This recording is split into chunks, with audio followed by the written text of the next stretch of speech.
Yesu ashimwe. Reka dufate umwanya dusenge maze twige ijambo ry'Imana ritubwira ngo Imana irabinginga. Data wa twese uri mu ijuru, turagushimye kandi turaguhimbaje kubw'ubuntu bwawe n'ugukomera kwawe kwabanye natwe, izina ryahabwa icyubahiro.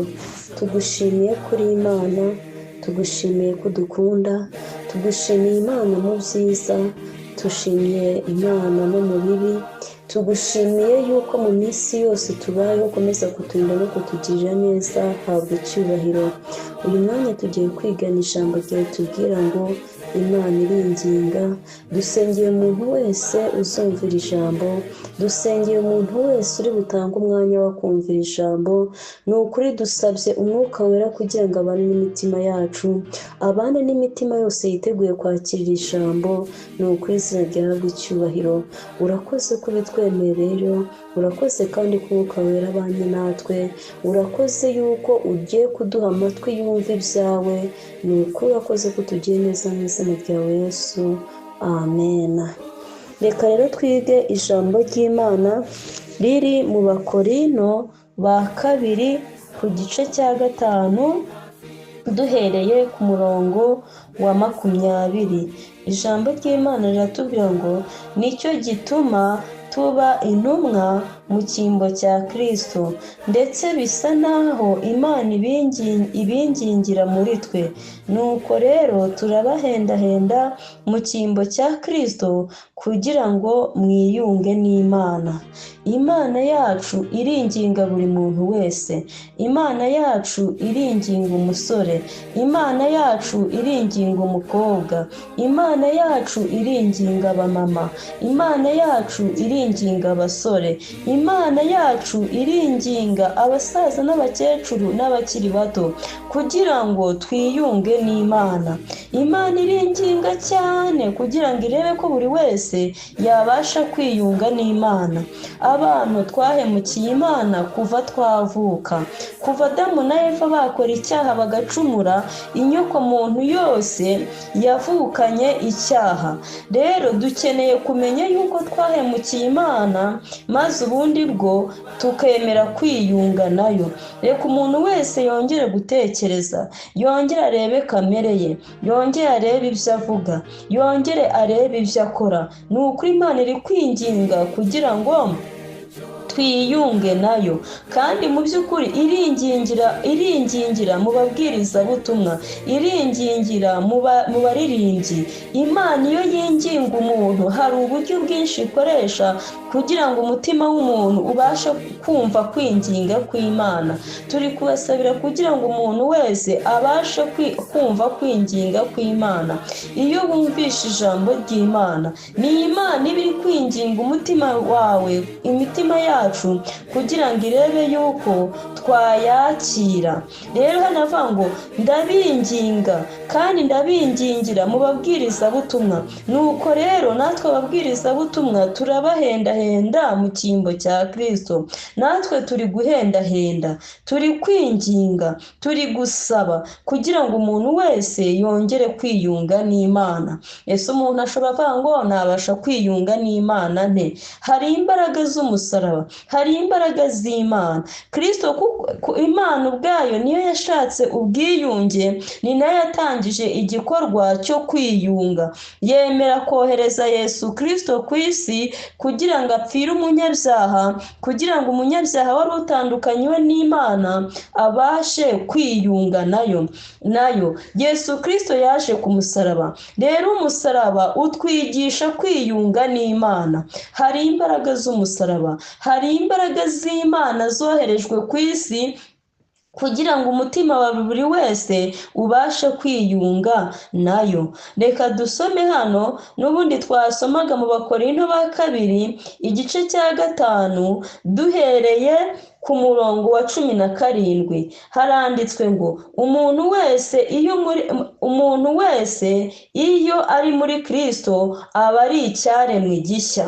Mu by'ukuri dukeneye kuba icyaremwe gishya. Iyo hari icyaremwe gishya haba hari n'icyaremwe gishaje. Rero tuvuka turi ibyaremwe bishaje, tuvuka turi babi, tuvuka twanduye. Dede yavuze ati mu byaha nimwo mama yambyariye. Yesaya baravuga ngo niswe umunyabyaha nkivuka. Ibyo rero umuntu wese uri ku isi akeneye kubimenya.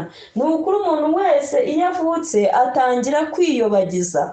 Abana bakiri bato batangira gukora ibikorwa bigaragaza yuko umuntu yavutse ari icyaremwe gishaje, bimwereka ko ari icyaremwe kibi. Ariyo mpamvu Bibiliya itubwira kuvuka ubwa kabiri. Ahangaha handitswe ngo icyaremwe gishya, ikinyuranyo cyacyo kikaba icyaremwe gishaje. Icyaremwe gishaje ni ukuvuka kwa mbere. Rero icyaremwe gishya ni umuntu wavutse ubwa kabiri. Dukeneye kumva ibi bintu umuntu wese akabigirira inzira n'inyota. Dukeneye kumva ko dukeneye kuba ibyaremwe bishya. Ikikubwira kuri icyaremwe gishaje ni uko ukora ibyaha, ni uko ubaho imibereho idashimishije Imana. Mu by'ukuri iyo dukora ibyaha tuba tugaragaza ko turi ibyaremwe bishaje, yuko tutaraba ibyaremwe bishya. Ibyaremwe bishya rero hari uko bibaho, hari uko bivuga, hari uko bigenda, hari inzira biba byaranyuzemo kugira ngo umuntu abe icyaremwe gishya. Iyo nzira yo kuba icyaremwe gishya niyo tugiye kureba. Rero hano havuga ngo umuntu wese iyo ari muri Kristo Yesu. Niba dushaka kuba ibyaremwe bishya dukeneye kuba muri Yesu Kristo. Yesu Kristo akaba muri twebwe, natwe tukaba muri we. Nituba muri Yesu Kristo tukava kuba abana ba Satani tukaba abana b'Imana, tukajya mu Mana, tukajya muri Yesu Kristo, tukagenda nk'uko Yesu Kristo ashaka. Icyo gihe nibwo tuba tubaye ibyaremwe bishya.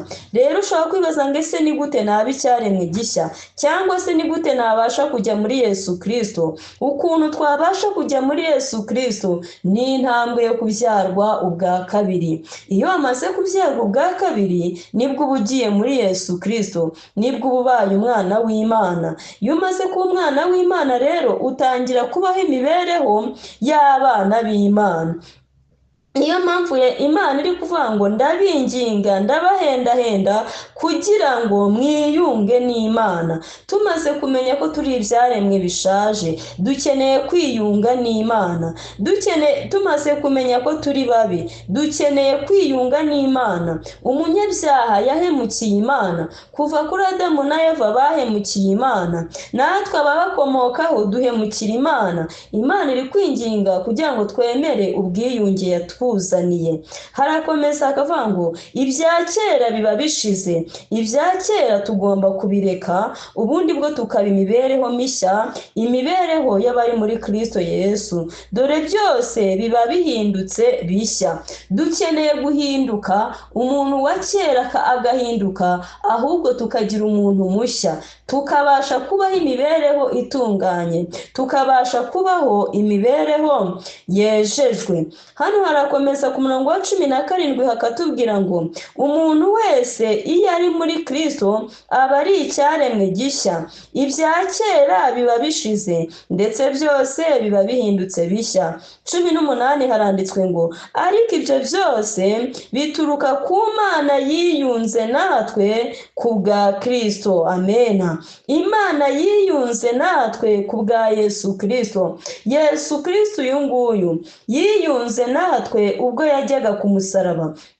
Umusaraba kiriya giti Yesu yagiyeho hari icyo bisobanuye. Yesu nta rundi rupfu yagombaga gupfa uretse urupfu rwo ku musaraba. Umusaraba rero usobanura kwiyunga n'Imana, kuko ijambo ry'Imana tubwiye ngo ariko ibyo byose bituruka ku Mana yiyunze natwe ku bwa Kristo. Imana yo yiyunze natwe ku bwa Kristo. Kiriya giti gihagaze cy'umusaraba gisobanura ko Kristo Kristo yatwunze n'Imana. Umuntu yakeneye kureba ko yiyunze n'Imana.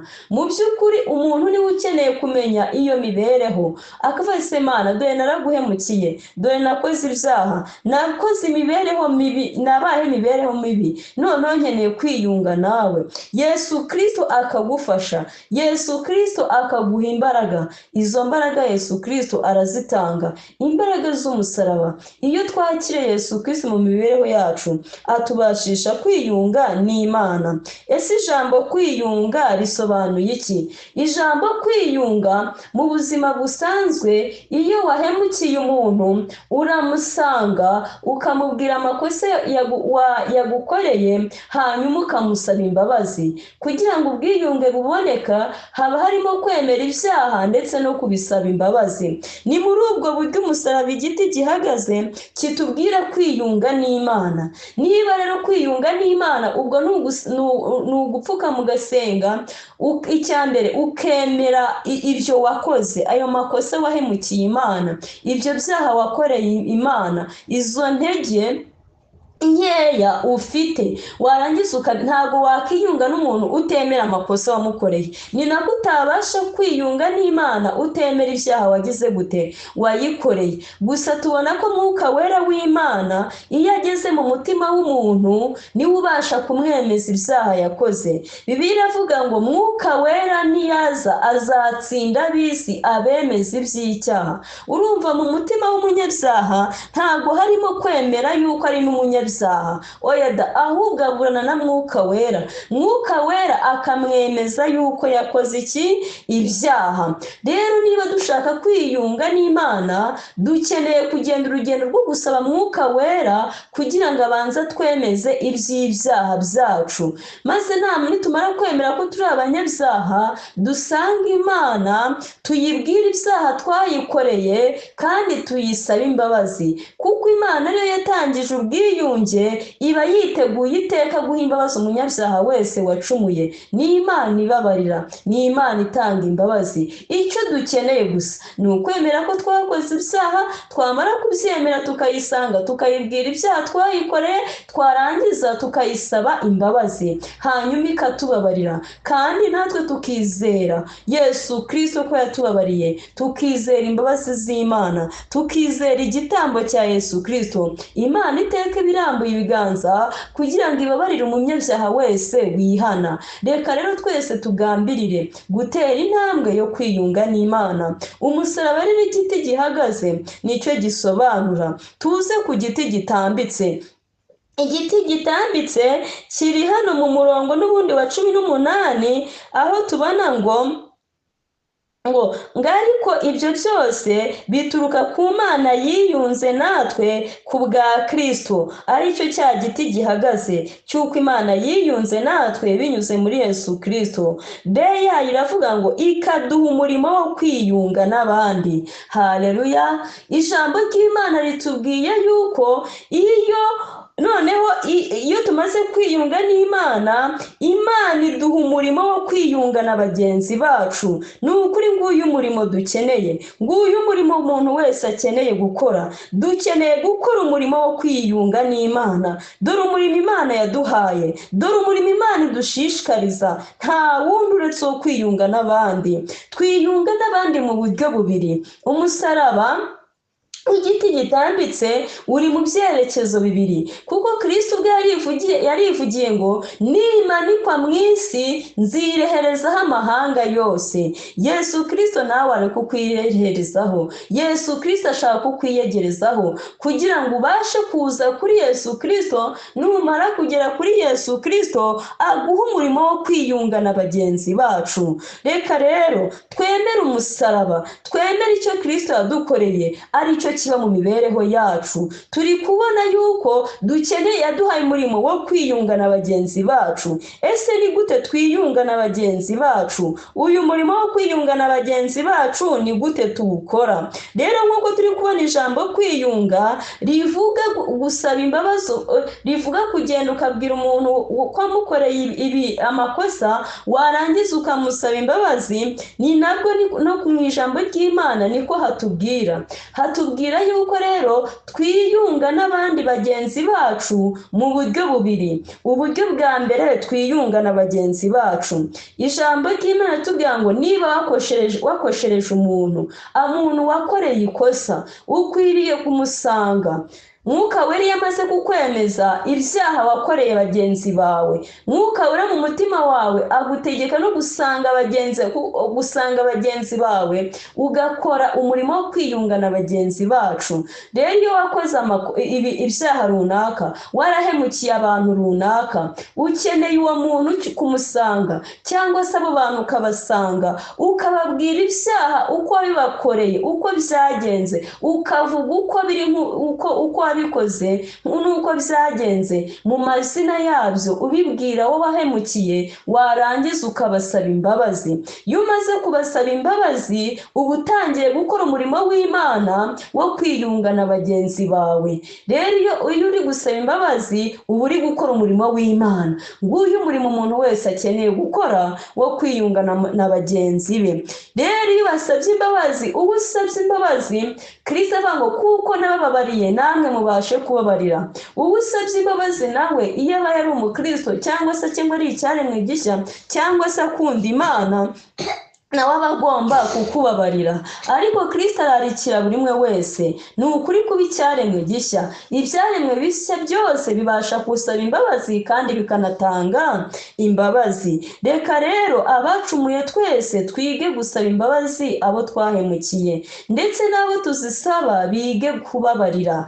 Ibi byose ni imbaraga z'umusaraba. Ibi byose bikomoka kuri Yesu Kristo, kuko Kristo niwe ushoboza abantu kugira ngo uyu murimo w'Imana ubashe gukorwa. Ni ukuri ndabinginga kandi ndabahendahenda, nk'uko ijambo ry'Imana twarisomye, turabahendahenda mu cyimbo cya Kristo kugira ngo tugire umwete wo gukora umurimo w'Imana twiyunga na bagenzi bacu. Uburyo bwa kabiri tubashe kwiyungamo na bagenzi bacu ni uburyo Bibiliya tubwira ngo mwene so nakosa umusange umumenyeshe icyaha yakoze. Rero iyo hari abantu baduhemukiye, iyo hari abantu batugiriye nabi, nabwo dutera intambwe. Iyo dushaka ubwiyunge, dutera intambwe tukajya tukababwira ati mwaraduhemukiye, ukamubwira ibintu byose umuntu yaguhemukiye, warangiza ukamuha imbabazi. Iyo umuhaye imbabazi, uba ubaye umufatanyabikorwa na Mwuka wera wo kubohora umutima w'uwo munyabyaha, kandi dukeneye kuba abafatanyabikorwa n'Imana. Iyo twabaye ibyaremwe bishya, tuba tubaye abana b'Imana. Iyo twabaye ibyaremwe bishya, dutangira kwiga gukorana n'Imana. Kwiga gukorana n'Imana harimo n'uburyo bwo gusanga abaduhemukiye, tukababwira ibyo baduhemukiyemo, twarangiza tukabaha imbabazi. Reka Mwuka wera abashe kudufasha, kandi yatubwiye ngo harirwa abafite inzara n'inyota byo gukiranuka. Umuntu wese wifuza gukiranukira Imana kandi akaba abyizeye, ni ukuri birashoboka. Byose bishobokera uwizeye. Iyo ubyizeye, Imana irabigusohoreza mu mutima wawe, kuko gukiranuka, twebwe abantu ntitwashobora gukiranuka, ariko Yesu Kristo yasezeranye ko azaduha gukiranuka. Iyo twizeye Imana rero, gukiranuka kuba kwacu. Yesu araza agatura muri twe.